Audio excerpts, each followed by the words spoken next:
Hello नमस्कार प्रिय छात्रों, आपका इस क्लास में बहुत बहुत स्वागत है। हमने पिछली कक्षा में इतिहास के बहुत ही विस्तृत अध्ययन किया था, जिसमें हमने आपको बताया था प्रागैतिहासिक काल और आदि ऐतिहासिक काल का।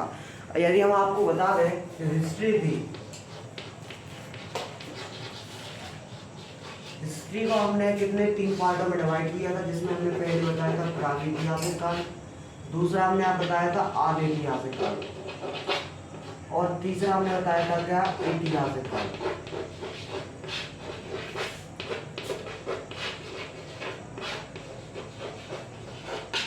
हमने आपको प्रागैतिहासिक काल के अंतर्गत पुरापाषाण काल, मध्यपाषाण काल और नवपाषाण काल आपको पढ़ा दिया है। और हम आपको बता दें कि हमने आज ऐतिहासिक काल के अंतर्गत हमने आपको सिंधु घाटी सभ्यता भी पढ़ा दिया है। अब हमें आपको एक चीज़ और बताना है। आपके अंतर्गत आप ऐतिहासिक जो आपका काल है, लास्ट वाला हिस्ट्री के अंतर्गत आपका जो ऐतिहासिक काल है, आपका केवल वही अकेला पढ़ना है, बाकी आपका सब कम्प्लीटली हो चुका है। अब आपको हम बता दें तो यदि हम आपको बता दें कि प्रागैतिहासिक काल को पाषाण काल भी कहा जाता है। क्या कहा जाता है? जल्दी से नोट कीजिए, पाषाण काल। अब आप सभी लोग कहेंगे कि प्रागैतिहासिक काल को पाषाण काल क्यों कहा जाता है? क्योंकि प्रागैतिहासिक काल में ही जो आदिम जनजाति थी, अर्थात आदि मानव थे, उन्होंने पत्थरों का अत्यधिक उपयोग किया था। अब कैसे पत्थरों का? क्योंकि अब उनको ज़रूरत थी किसकी? औजारों की। अब औजारों की ज़रूरत थी तो कोई लोहा या कोई निष्कर्षण के इतने सामान या औजार नहीं हुआ करते थे, या इतनी विकसित तकनीक नहीं हुआ करती थी। तो विकसित तकनीक ना होने के कारण उन्होंने अपने पत्थरों को ही औजार के रूप में ढालना स्टार्ट किया।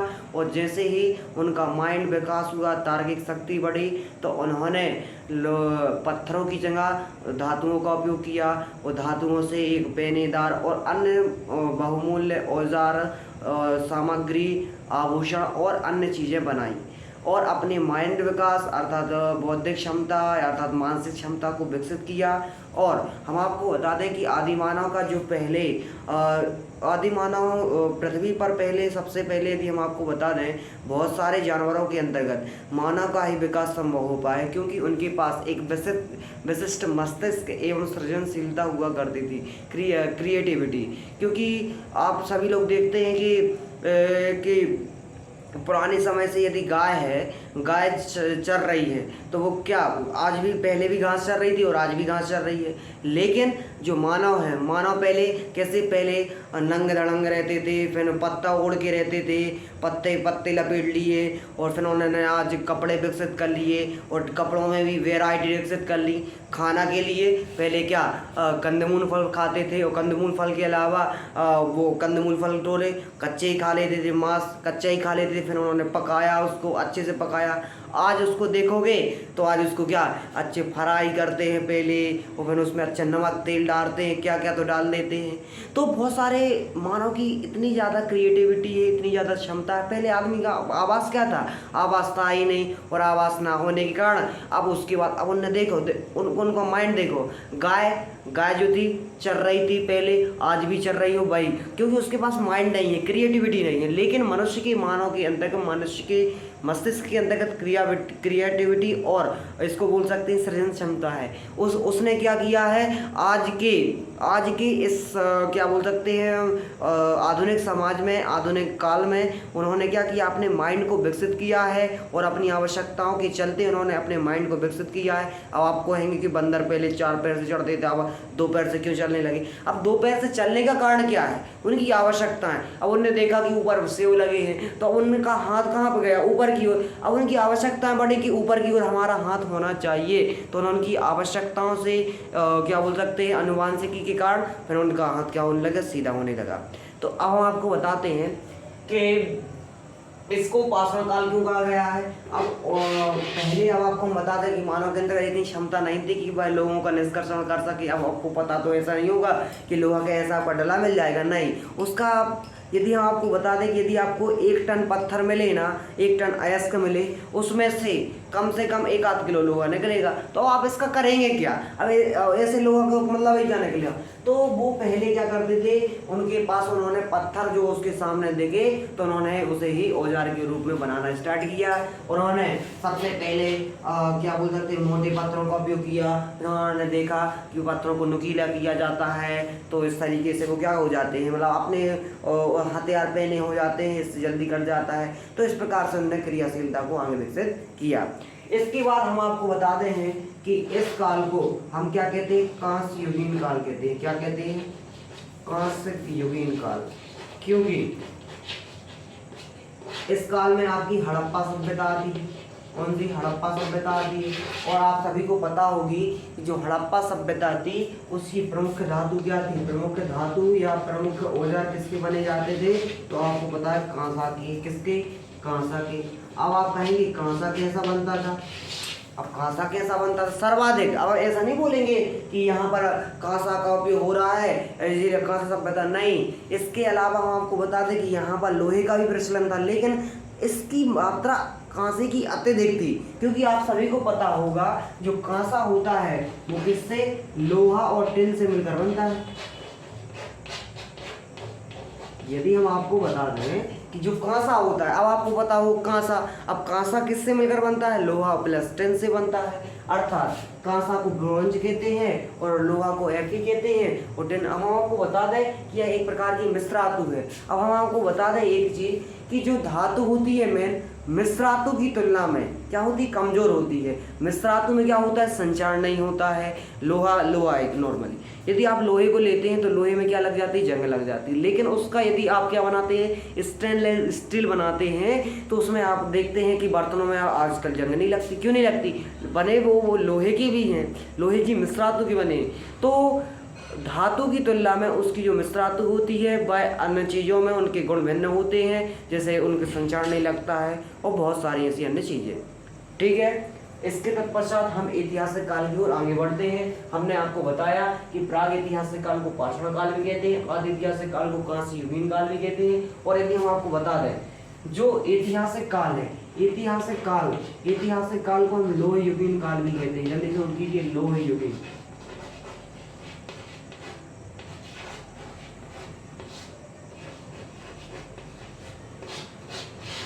लोह युगीन क्योंकि यहाँ पर मतलब लोहे के अलावा बहुत सारी, अब तो बहुत सारी धातुओं का उपयोग होने लगा, कम से कम बहुत सारी धातु है।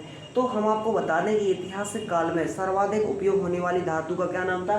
लोहा। क्योंकि आज भी आप देख सकते हो कि आज आपके आगे पीछे दाएं बाएं बहुत सारी जो वस्तुएं हैं किससे निर्मित है? आप सभी को पता हो किससे? लोहे से निर्मित है।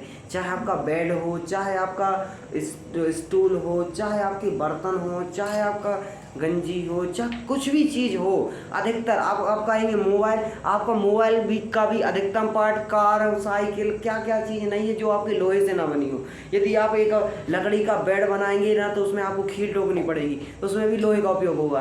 तो इस जो ऐतिहासिक काल है इसको लोह युगीन काल कहने का अर्थ है कि इस काल में किसका? लोहे का प्रचलन सबसे ज़्यादा था। आशा है कि समझ में आया होगा। अब हम आप बता दें कि ऐतिहासिक काल के अंतर्गत हम किन की चीज़ों, हमें आशा है कि आपने नोट कर लिया होगा। इसके बाद आगे बढ़ते हैं। हमें आशा है कि आपने नोट कर लिया होगा। अब हम आपको यह बता दें कि ऐतिहासिक काल के अंतर्गत किन किन चीज़ों का हम अध्ययन करेंगे। सबसे पहले हमने आपको बताया कि ऐतिहासिक काल के अंतर्गत हम सबसे पहले किसके? प्राचीन काल का अध्ययन करेंगे। किसका? प्राचीन काल का। फिर हमने आपको बताया दूसरा मध्यकाल का,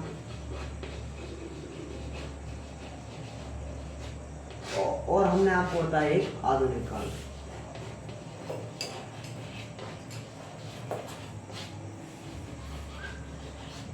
किसका? आधुनिक काल। तो ऐतिहासिक काल के अंतर्गत अब हम आपको बता दें हमारा क्या क्या हो गया? प्राग ऐतिहासिक काल, हमारा क्या क्या हो गया? प्राग ऐतिहासिक काल हो गया, आदि ऐतिहासिक काल हो गया।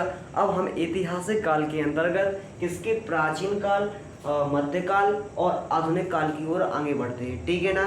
तो जल्दी से आप इसको नोट कीजिए, फिर हम आपको आगे बढ़ाते हैं। जल्दी से नोट कीजिए स्पीड से।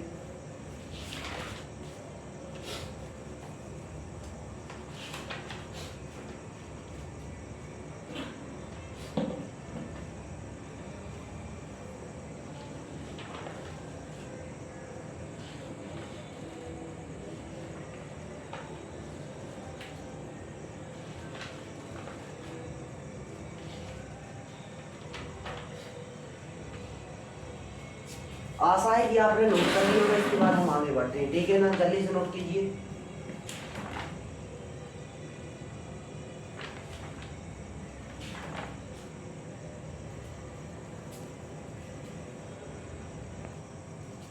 इसके तत्पश्चात हम ऐतिहासिक काल के अंतर्गत प्राचीन काल में हम आगे बढ़ेंगे। हमने आपको बताया कि जो ऐतिहासिक काल है, ऐतिहासिक काल को हमने प्राचीन काल, मध्यकाल और क्या बोलते हैं उसको, आधुनिक काल में हमने डिवाइड किया। इसके तत्पश्चात हम इसमें ऐतिहासिक काल में हम प्राचीन काल की ओर आगे बढ़ते हैं, जिसमें हमने आपको किस चीज़ों में डिवाइड किया। सबसे पहला हम प्राचीन काल में वैदिक काल पढ़ेंगे। क्या पढ़ेंगे? वैदिक काल। उसके बाद हम पढ़ेंगे क्या? महाजनपद काल। इसके बाद हम पढ़ेंगे क्या? मौर्य काल। मौर्य काल जिसमें आप सभी लोग जानते हैं चंद्रगुप्त मौर्य को। फिर उसके बाद हम मौर्योत्तर काल, अर्थात मौर्यों के बाद कौन कौन से क्या बोल सकते राजवंश आए, इसके बारे में हम इसमें बताएंगे। फिर उसके बाद हम पढ़ेंगे गुप्त काल, जो कि हमारे क्या बोल सकते हैं ऐतिहासिक काल का जो स्वर्ण काल जिसे बताया जाता है ना, कला का जो स्वर्ण काल, गुप्त काल। क्योंकि यहाँ पर बहुत सारे मतलब क्या बोल सकते हैं बहुत सारे मंदिरों का निर्माण किया गया, मतलब कला का स्वर्ण काल इसको कहा जाता है, हम बताएंगे इसमें। और इसमें गुप्तों के बाद बहुत सारे राजा आए, जैसे हर्षवर्धन आया, फिर उसके बाद मोहम्मद गौरी आया, तो फिर आपका क्या हो जाता है? मध्यकाल स्टार्ट हो जाता है। तो प्राचीन काल में आपको गुप्त काल और गुप्तोत्तर काल में करना है। तो जल्दी से आप हमारे साथ बोलेंगे। सबसे पहले हम पढ़ेंगे ऐतिहासिक काल पढ़ रहे हैं, और ऐतिहासिक काल में हम प्राचीन काल पढ़ रहे हैं। तो हम ऐतिहासिक काल में सबसे पहले हम आपको बता दें कि प्राचीन काल पढ़ रहे हैं, लेकिन आपको पता है कि ऐतिहासिक काल में प्राचीन काल, मध्यकाल, और मध्यकाल के अलावा आपका क्या हो जाएगा? आधुनिक काल। हम इसके बारे में प्राचीन काल के बारे में पढ़ रहे हैं। अब प्राचीन काल के बारे में भी हम किस किस के बारे में पढ़ेंगे प्राचीन काल में? तो हमने आपको बताया सबसे पहले आपको वैदिक काल। जल्दी से बताइए वैदिक काल के बारे में, बोलिए जल्दी से। वैदिक काल के बारे में। दूसरा हमने आपको किसके बारे में बताया? महाजनपद काल के बारे में बताया। और हमने तीसरा आपको किसके बारे में बताया? मौर्यों के बारे में बताया। इसके तत्पश्चात हम मौर्योत्तर काल की ओर आगे बढ़ेंगे, फिर आपका आ जाएगा गुप्त, और फिर आपका गुप्तोत्तर काल। आशा है कि आपको इतना समझ में आया होगा। फिर इसके बाद अब सुनना, इसके बाद हमारा जो टॉपिक बढ़ेगा आगे, कहाँ पर बढ़ेगा? वैदिक काल। हम आपको बता दें कि वैदिक काल में हम दो चीज़ों का अध्ययन करेंगे। जल्दी से नोट कीजिए। वैदिक काल के दो पार्ट, एक लिखेंगे आप उत्तर वैदिक काल, और एक लिखेंगे आप ऋग्वैदिक काल, और एक लिखेंगे उत्तर ऋग्वैदिक काल। जल्दी से लिखिए। एक होगा आपका ऋग्वैदिक काल,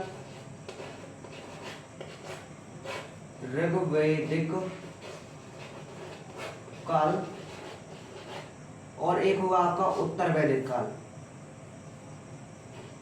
उत्तर वैदिक काल, उत्तर।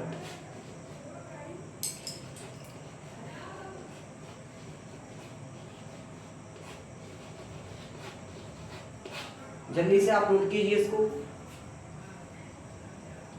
उत्तर वैदिक काल और ऋग्वैदिक काल, ठीक है ना? जल्दी से नोट कीजिए।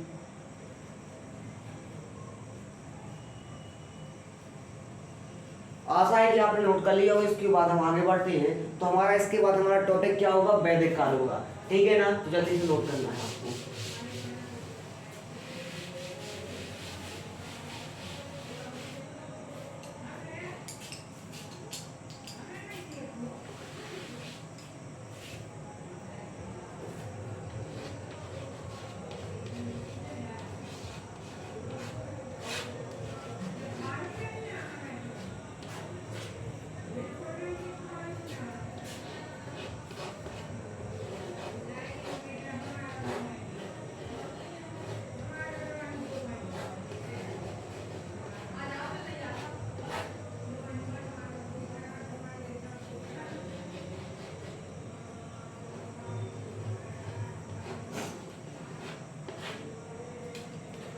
अब हम आपको बता दें कि प्राचीन काल में, अब सुनना, अब हम वैदिक काल में क्या पढ़ेंगे, सुनना।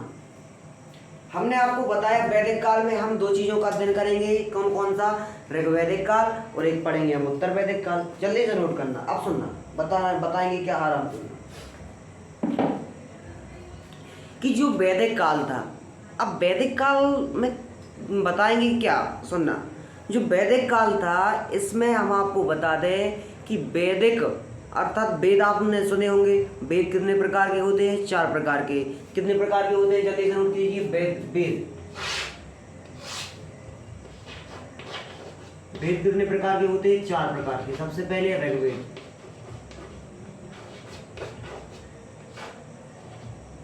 दूसरा आपका सामवेद, तीसरा आपका यजुर्वेद,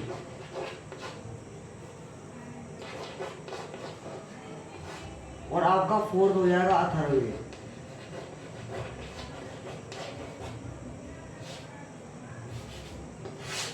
तो आप ऐसे नोट कीजिए। सबसे पहली बात, वेद वेद कितने हो गए? 1 and 2 and 3 and 4।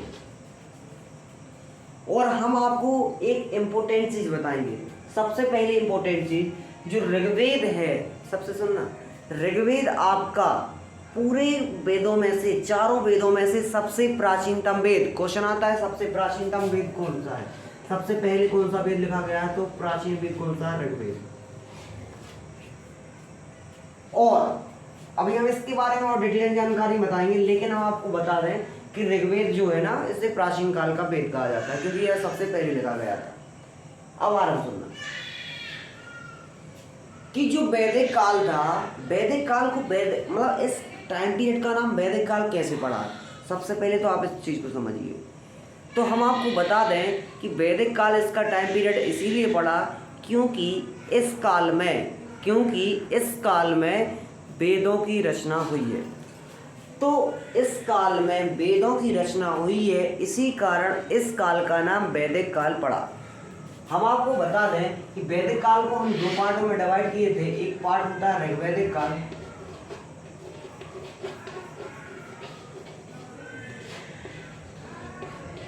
और हमने आपको बताया था उत्तर वैदिक काल या ऋग्वैदिक काल। अब हम आपको बता दें कि वैदिक काल एक ऐसा काल है जिसमें आपके वेदों की रचना हुई है। इस प्रकार के काल को हमने वैदिक काल नाम दिया था। और हम आपको बता दें कि अब ऋग्वैदिक काल किसको कहेंगे? तो हम बता दें कि जिसमें ऋग्वेद की रचना हुई। ऋग्वेद की रचना जिस काल में हुई उसे हमने ऋग्वैदिक काल कह दिया। और तीनों वेदों की जो जिसमें रचना हुई,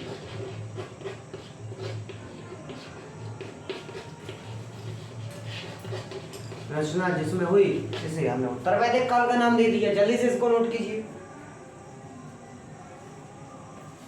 जल्दी से नोट कीजिए।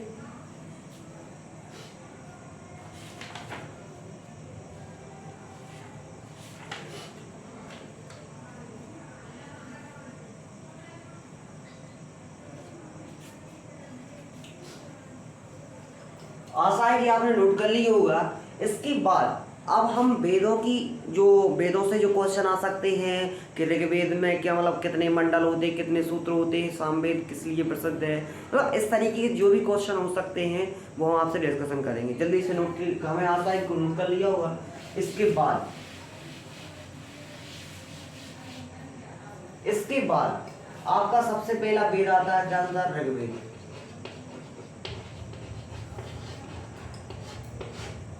सबसे पहला इसमें इंपोर्टेंट चीज क्या है? प्राचीन वेद।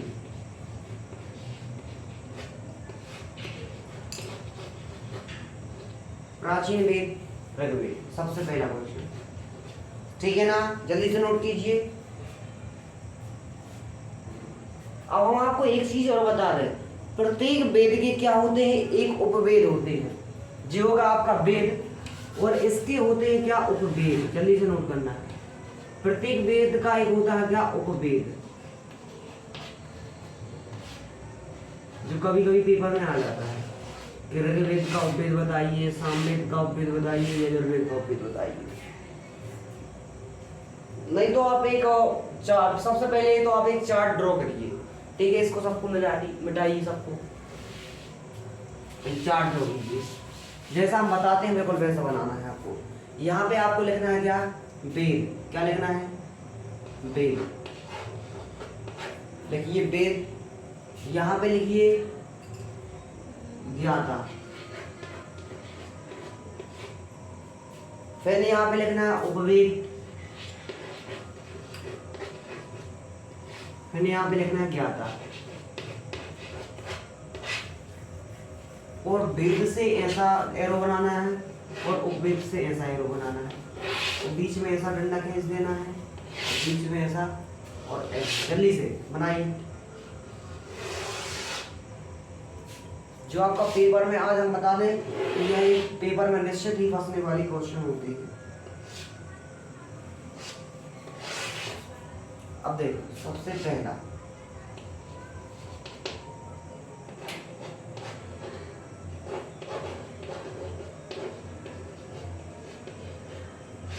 ऋग्वेद। सबसे पहले आपका क्या होगा? ऋग्वेद। अब यदि आपसे पूछ ले ऋग्वेद का उपवेद क्या होता है, तो जल्दी से नोट कीजिए, ऋग्वेद का उपवेद होता है आर्युवेद।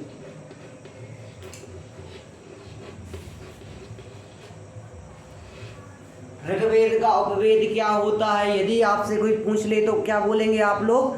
आर्युवेद, ठीक है ना। इसके बाद दूसरा आपका क्या होता है? सामवेद।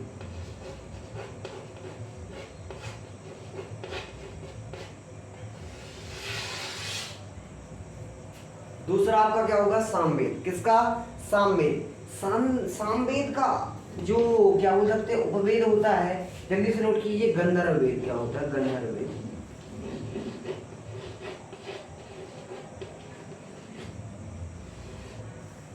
गंधर्व वेद। इसी प्रकार तीसरा नोट करना है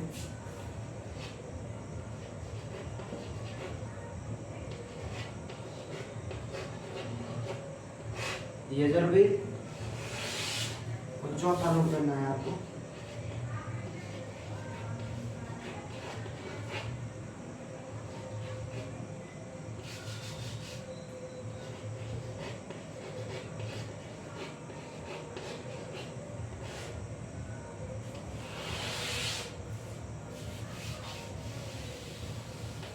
अथर्ववेद। इसको जल्दी से नोट कीजिए।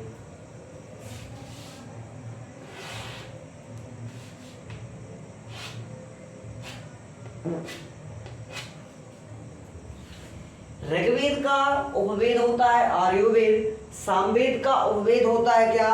सामवेद का होता है गंधर्ववेद। और यदि आपसे पूछ ले यजुर्वेद का क्या होता है, तो लिखिए धनुर्वेद। जल्दी से लिखिए धनुर्वेद। और इसके बाद यदि आपसे पूछ लिया जाए अथर्ववेद के को होते हैं, तो शिल्पवेद। शिल्पवेद जल्दी से नोट कीजिए।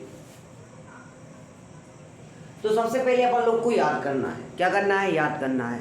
यदि आपसे पूछ लिया जाए कि ऋग्वेद के जो ज्ञाता होते हैं, ज्ञाता क्या है? उपवेद होता है। ऋग्वेद का उपवेद क्या होता है? तो जल्दी से बोलिए, आर्युवेद। क्या होता है? आर्युवेद। दूसरे यदि आपसे पूछ लिया जाए सामवेद का जो उपवेद होता है उसे हम कहते हैं गंधर्ववेद। और तीसरा यदि आपसे पूछ लें यजुर्वेद का जो उपवेद होता है उसे हम धनुर्वेद कहते हैं। और यदि अथर्ववेद का पूछ लें तो शिल्पवेद कहते हैं। जल्दी से, ऋग्वेद का आर्युवेद, सामवेद का गंधर्ववेद, यजुर्वेद का धनुर्वेद और अथर्ववेद का शिल्पवेद। आशा है कि आपने याद कर लिए होंगे और याद कर लेना। इसके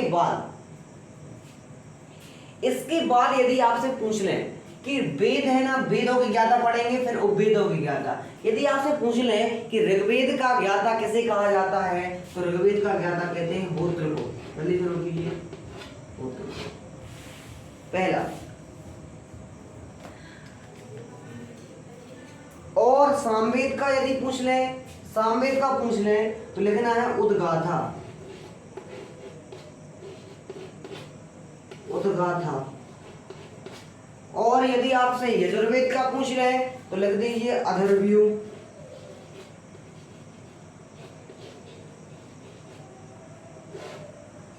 और यदि आपसे पूछ रहे अथर्ववेद का तो लिख दीजिए ब्रह्मा।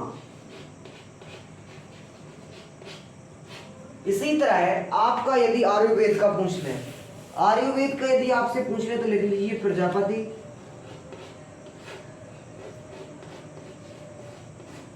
यदि आपसे सामवेद का पूछ ले तो लिख दीजिए नारद।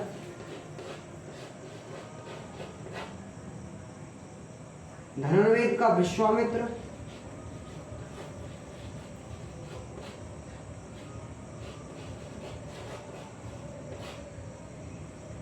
और शिल्प वेद के विश्वकर्मा।